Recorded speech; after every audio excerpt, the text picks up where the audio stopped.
Here are some fun numbers for you.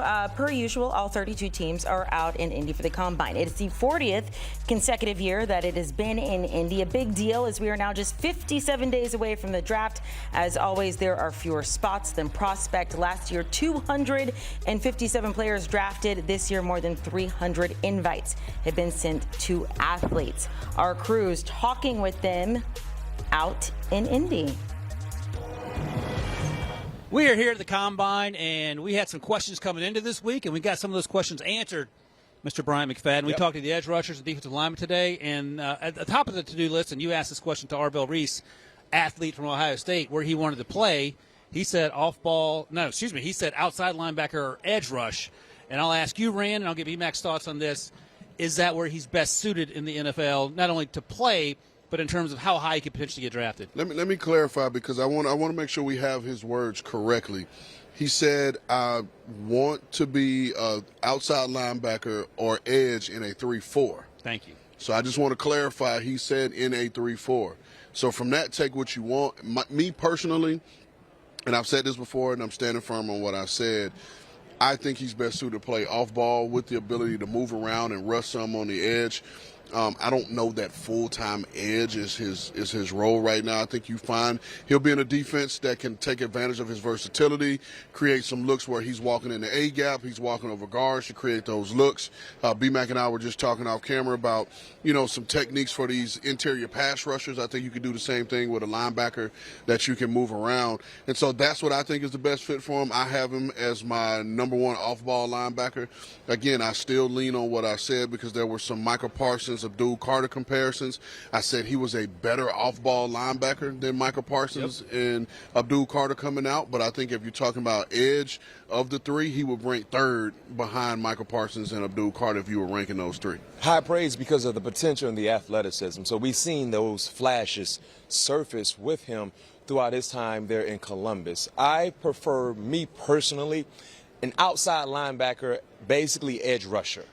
And that's kind of the norm now when you look at the defensive packages that we're seeing in the NFL. With so many offenses utilizing 3 and 4 wide receiver sets, oftentimes the base personnel for defensive units is a nickel or a dime, which allocates those guys to be an outside rusher. The issue for Reese will be the point of attack. Because if you're telling me P and 10, which is first down situations, defensively, the starting unit is on the football field after a kickoff, where is he lining up? If you're telling me he's going to be an outside guy, now he has to be able to be strong at the point of attack when that run is coming his way, being stout. Those are the advantages that a guy like Ruben Bain has at his disposal because he's able to get down and dirty and be able to mix it up and run a running game. Reese is a guy that has to show the ability to do that, play in and play out. Not saying that he can't, but we have more confidence in seeing Bain and knowing Bain can do it because we've seen it. We've seen him do it. Reese is that guy who's just a unicorn that can do a lot, and you have to have a game plan in place if you draft him extremely high because he has that skill set. But for him to be at his best, the game plan has to be laid out in the organization when he comes into the building and saying, this is what we're going to allow you to do so you can master that skill set and be at your best. So we got an answer from Rand. If you're outside, If you're the edge rusher. If you're the Jets at number 2 and you need an edge rusher, is it Arvell? Is it David Bailey? Is it Ruben Bain Jr., Keldrick Falk, Akeem Mesidor? Who's your number one, B-Mac? All right, so for me, guys, and I would love to hear your opinion, and the same can be said for our viewers. My best edge rusher in this draft is Bailey, just rushing the passer, right? That's it. But in terms of my best defensive lineman, for me, it's Ruben Bain because collectively he does a lot of things great. He might not be the best pass rusher in terms of moves and just consistently getting back there to the quarterback, but in terms of playing the run, setting the edge, and then giving you timely pressures, he can do that. With Bailey, he might not be that good against the run. So if you're asking me that question, I'll go Bain. Number 2 for me with the Jets. Okay, yeah, and Arvell is my number 1 edge rusher, but it feels like we talked to Ruben Bain Jr. today. You talked to him last week. You have a relationship with him. We talked to David Bailey today about his game day drip, which was, he was honest about it. BMAC, he said it made him feel faster. I love it. To look the way he looked on the field. Whatever you need to do to be at your best. And it worked. He also said if he, and you had a problem with this, if he got drafted by the Pittsburgh Steelers or the We Green Bay wear no Packers, sleeves. he's going to wear sleeves. No. Can't do it? No. Did you ever wear sleeves in Pittsburgh? Only time I wore sleeves was when I broke my arm and I had an ugly pad that I Okay. had to wear medically. But when I first got to Pittsburgh, they said the only person on defense wears sleeves is Troy. And that's because he's Troy? Yeah, it's because he's Troy. He's baby Jesus. Everyone else, if you didn't even play, you had to be out there naked arm, freezing. And I did it. Didn't complain. Now, did you do like Ike and go out there pregame with no shirt on? I'm not doing that. That didn't make any sense. That's called pneumonia. That is what that's called. So, Rand and B-Mac, I know you talked to some guys today, too. Give me some highlights of some guys that stuck out to you. I thought Reuben Bain Jr. was as cool and calm and collected as you could hope for, and then obviously turns it on the field. We talked to Canadian Akeem Mesidor. We talked to David Bailey about his outfit and the things he's accomplished this year, transferred from Stanford. So what stuck out to you?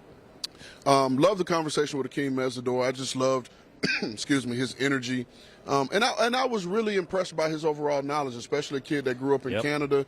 He had a good understanding of the Canadian legends that have played up there, and then to be able to translate it down to the National Football League. So I was impressed by him. I was impressed by some of the guys we talked to earlier, Sonny Styles and Arvell Reese, those guys. And what I love about this whole entire process, and I can't remember which player it was, that's why in the front office this part of the process was so important to me in getting to know the kid. Cade McDonald asked Right. questions about you. Yeah, and so just getting to understand and know the kid, to me it just allows you to be more, allows you to confirm your pick more. They're not playing any more college football. The tape is the tape. Right. So we can all go back and watch as much tape as we want to at this point, but how many interactions do we have left to get to know the person? And getting to know each one of these guys, we give you crap all the time that you fall in love with every single player I own it. that you come across, and it's all fun and games, but I feel you. Yeah. I You want really these do. kids to have success. I really do feel you, because it's a lot of times you walk away like, man, like I really do. How many times did I call you last week and say, man, I said you really were like turning this into me. kid. That's right. You're And turning into Ryan. Yeah, and so that's where you walk away from this whole process with, like, really falling in love with the kid and B-Mac, enjoying them as people. And B-Mac knows this as well, because he went through the process as you did, Rand, the draft process. And this is the question that Rand asked everyone here today, B-Mac. I want to get your thoughts and tell me about some guys that stuck out to you as well. But he said, where are you going to enjoy the draft, and are you going to cry? Because for a lot of these guys, this is what they've been working for, and their families have supported them, and they've come along the way, and it's a big deal for them. So you want the best for them, and that's why you guys give me a hard time, and I'm okay with that, because you want to see these guys succeed. Yeah, and the thing about the draft, man, there are only a few players that are overly excited about where they got drafted. Right. Oftentimes, most players are mad, angry, frustrated, because they felt like they should have been drafted earlier. You got a few that Fernando is going to be elated. Right. Because potentially he's going 1. Whoever goes 2, they're going to be happy because they had no shot at going 1. So guess what? They take 2. But outside of that, that's where it lies, where guys are disgruntled, they're mad, and they're angry. Because, like, man, no, my value was said I should have been here. But then when you do get into the building and you really embrace it, that's when it hits home, where you got an opportunity to fulfill a lifelong dream. I say this all the time, guys and viewers. Football was the first earthly thing that I fell in love with. That wasn't a family member. It wasn't associated with me just through my ties. But the first thing that was put on this earth by God that I fell in love with, that was earthly, football. So when I got an opportunity to play college ball and go into the league, man, I was mad because I went in the second round, but eventually I was like, man, this is what I wanted to do. And by the way, you got the full team circle. you needed, not the team you wanted when you got drafted out of Pittsburgh. I just wanted – see, if Heath Miller – and I know I'm going off the rails a little bit. If Heath didn't have that groin injury, Heath wouldn't have been available for Pittsburgh to take in the back end in the first half. First round, I might have went in the first round, but because Heath didn't do anything, I had a shot. No, I'm just messing. I had a shot, but because Heath couldn't run or do anything, he was available, which was a great pick. I played against Heath at Virginia. I knew he should have been off the board, but because he had that element, it worked out well. Go ahead. Before we get out of here, Ryan, I just got to ask you. I'm going to ask you what I asked everybody today. What? Draft night. Curious about this. Where were you? And when you got that call, did you cry? I was home, Hollywood, Florida, had friends over. When I got the call, because I was already mad and angry, I was ready to listen to some Tupac and run into somebody. So I did. Hail Mary. Kevin Colbert called me. Kevin Colbert called me, and at that time, I had a call from the Carolina Panthers where they called me, and I thought they were drafting me. They were in the 50s, and they picked someone else over me. And when Kevin Colbert called me, I was like, not again. So he asked me, has anybody else called my phone? I said, yeah. I looked at the board. I saw who was coming after Pittsburgh and who was right before Pittsburgh. I said, the Chargers called me and the Eagles called me. I said, I don't know. He said, well, don't worry about taking their calls. We're going to draft you. So no question. I was angry, but I was fired up at the same time. Yeah. In full circle before we get out of here, and we'll get out of here in this. The fact that they took Heath Miller and then B-Mac came back to bite the Colts in 2005 in the playoffs because they used Heath early on in those first few drives. Yeah. And I don't know if you remember the play, but B-Mac in the end zone as a rookie against Reggie Wayne, breaking up when the comeback with Peyton. This guy, number 20. Why you got to bring up all this stuff? All right, that's it. We got to get out of here. Thank you for here today. We'll be back here tomorrow and more 2026 Combine coverage. I'll see you then. Ryan, Rand, BMAC, we appreciate it. As you take a look at the Combine schedule. Workouts do get underway tomorrow, and we're super excited about that. You get your linebackers working out tomorrow, tight ends get on the schedule with your DBs Friday, and quarterbacks on Saturday. We finally have our full crew at the Combine. Our Jonathan Jones was a little late getting to Lucas Oil Stadium in Indy because of the snowstorm in the Northeast. But he's there along with the rest of our crew as Ryan Wilson hosts our coverage from this afternoon. We are here at the Combine. We have a ton of things to get to. And, Pete, you'll be happy to learn that our NFL insider showed up. He was stuck in Boston. He's here, and I cannot wait to get some insights from Jonathan Jones. Wow. Yep. First thing up, you guys talked to Todd Monken earlier today, the new Browns head coach. What is the latest on the Browns quarterback situation? So Todd Monken, Ryan, it's also great to be joined with you all. Todd Monken is not handing this job over to Shedeur Sanders. Okay. He's going to run a quarterback competition. Now, what is that going to look like? Are they going to let Shedeur Sanders have the QB1 reps one day and then Deshaun Watson the next day? Look, he's under contract, Deshaun Watson is, and they can't get out of it. They can't trade him. It doesn't make any sense to cut him. So he's going to be there, right? And he is going to be healthy.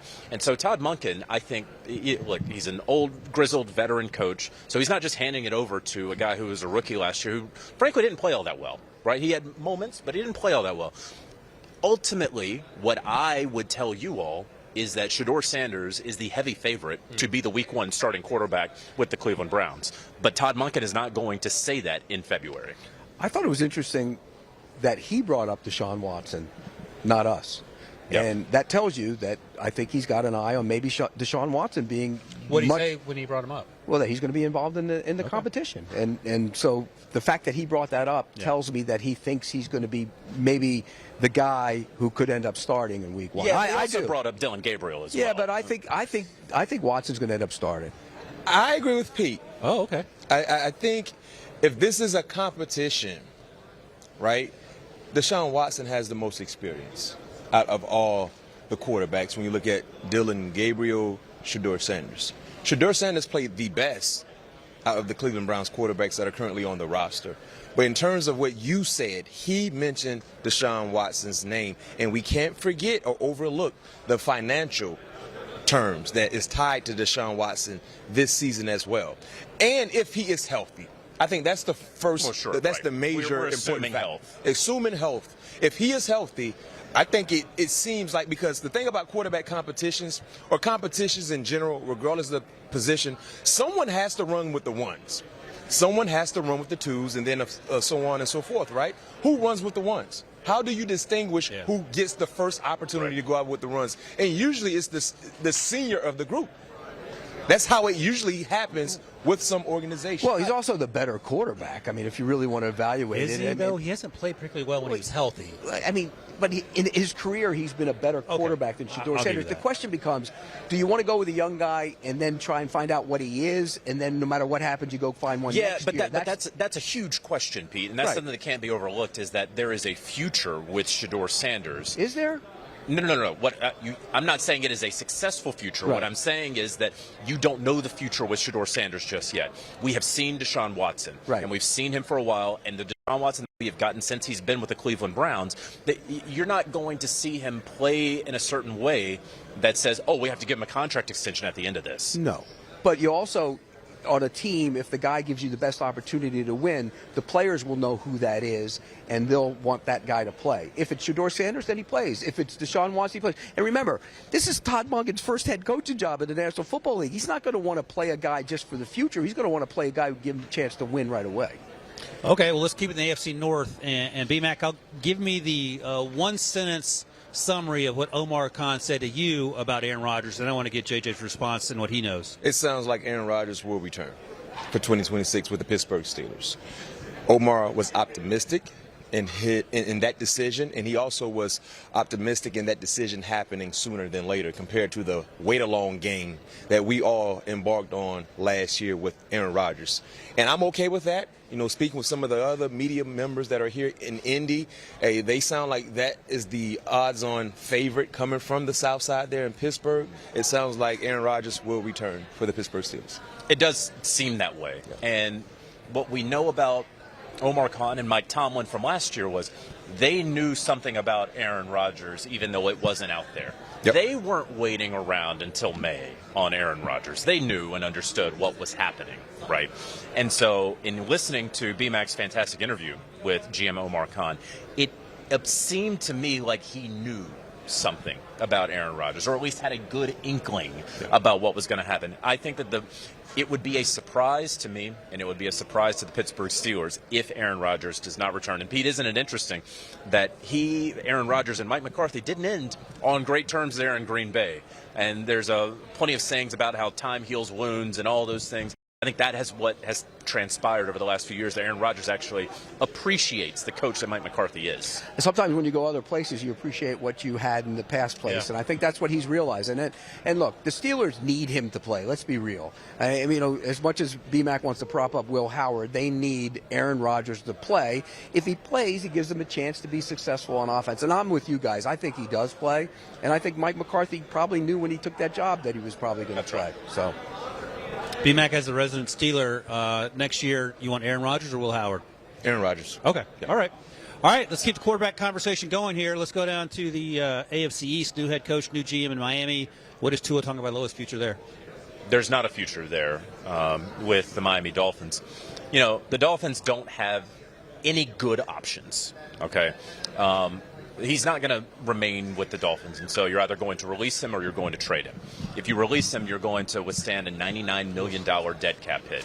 If the salary cap is, let's just call a round number, $300 million, that is a third of your salary cap tied up in a player that is not going to be on your team. And even if he were on your team, you don't trust him to be your starting quarterback week in, week out. So this is a bad situation. Now, of course, they're going to split up that cap hit when they do release him. So it'll be 50 and 40 in separate years. It's going to be very similar to what the Denver Broncos did with Russell Wilson. Right. And similar to what the Pittsburgh Steelers did with Russell Wilson, someone is going to go out there and sign to a veteran minimum deal and say the Miami Dolphins are paying you. There is another option, and that is trading him. Forget that any team is going to trade for Tua Tagovailoa, send draft pick compensation to Miami, and take on his contract. But is there a scenario where it's the Brock Osweiler deal, right, where a team says, you have to give us your first-round pick, Miami, and we'll take Tua and his contract? The NFL doesn't love that, and I think it's more fantasy football and fodder for four guys sitting at the combine to talk about than actually taking place in today's NFL. Yeah, that I don't think that's happening. I think that hit is way too big to take. I mean, you know, the Brock Osweiler was one thing. This would be a massive, massive hit. But Tua's not playing in Miami again. He can't. Not. First off, they've kind of told people that ship has sailed, so they got to do something with him. He's out. The question becomes, what does Miami do? And if you're Miami, do you go explore Malik Willis? Do you pay him? Can't afford him.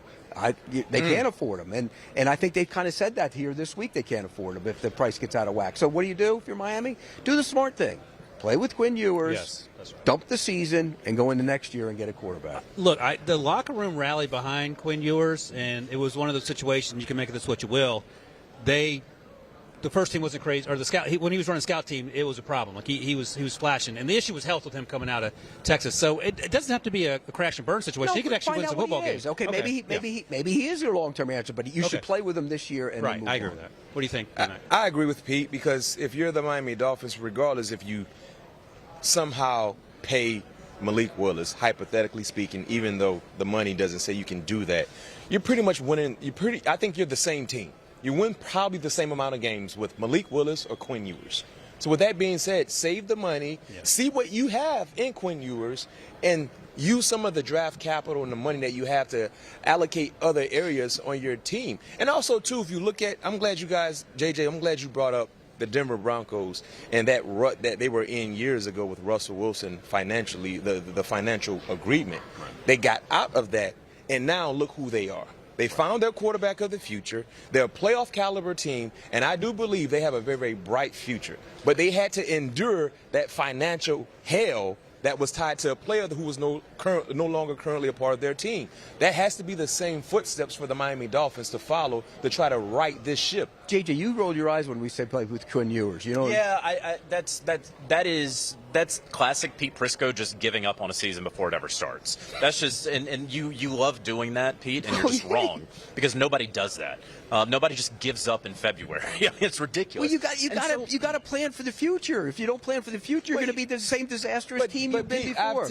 I've said to you countless times, there's no tanking in the NFL. They want to win, and you saying just go with Quinn and just throw away the season. And I'm not saying throw away. Just find out what he is, and then if you don't win, then you go into next year's draft and you draft one. It's better off than paying Malik Willis $30 million. I think they draft a quarterback regardless. Right. And it's not going to be someone who could be a week one starter because that's not going to be available to them. But look, do you start believing in a Jacoby Brissett? Do you talk yourself into that? How's Gardner Minshew going to look? There's going to be a veteran quarterback market out there. That's repulsive. It's what repulsive. Are you kidding me? You're going to go play with that, pay that, and play with that? Just play Quinn Ewers. I think that's right. Yeah. But you need, okay, if you go with Quinn Ewers as your day one starter, you still need a serviceable backup if he just can't handle it. You can to do keep things afloat. You give somebody you get a backup. That's what Jacoby Brissett that would be an ideal name. If they're signing Jacoby Brissett, are they signing him to be a starter or be the backup? Well, according to you, it's always a true quarterback competition. Football's a meritocracy, so we'll find out in training camp. Yeah. All right. Well, we'll revisit this once we get to August.